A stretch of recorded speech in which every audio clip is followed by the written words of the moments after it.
अस्सलाम वालेकुम नाजरीन, ड्रामा से घाटा की नेक्स्ट एपिसोड में आप देखेंगे बिलाखिर दानिश के घर वाले अपना अपना अंजाम भुगत रही हैं।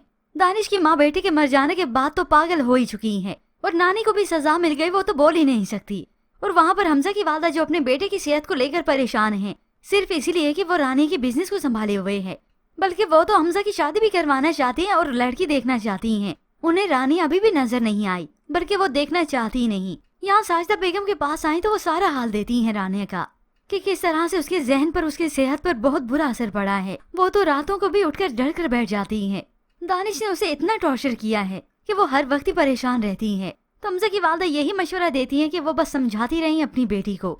अब ऐसे में हैरत की बात व्यूअर्स ये है कि हमजा के वालिदैन के सामने जैसी इन दानिश वालों की हकीकत आई कि उन सब ने मिलकर रानिया और साजिदा बेगम के साथ कितना बुरा किया।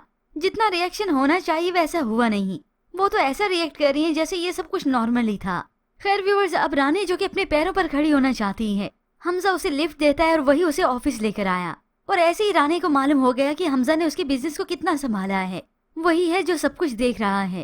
पहले तो वो काफी डरी हुई थी कि कैसे मैं सब कुछ संभालूंगी, क्योंकि उसकी ख्वाहिश थी कि उसने अपने वालिद का बिजनेस काफी आगे तक लेकर जाना है। हमजा का मालूम हुआ कि उसने इस कंपनी को, इस बिजनेस को रिस्टेब्लिश किया है। तो वो हमजा से कहती है, तुम कब तक उंगली पकड़कर मुझे चलाना सिखाते रहोगे? तो हमजा उसे अपने साथ होने की तसल्ली देता है, मैं तो हमेशा ही तुम्हारे साथ हूँ। और वहाँ पर होप्स हो इस हमजा की वालदा को भी एहसास हो जाए कि अब वो अपने बेटे और अपनी भतीजी की खुशी उससे ना छीने, क्योंकि एट द एंड हमजा और रानी ने एक तो होना ही है।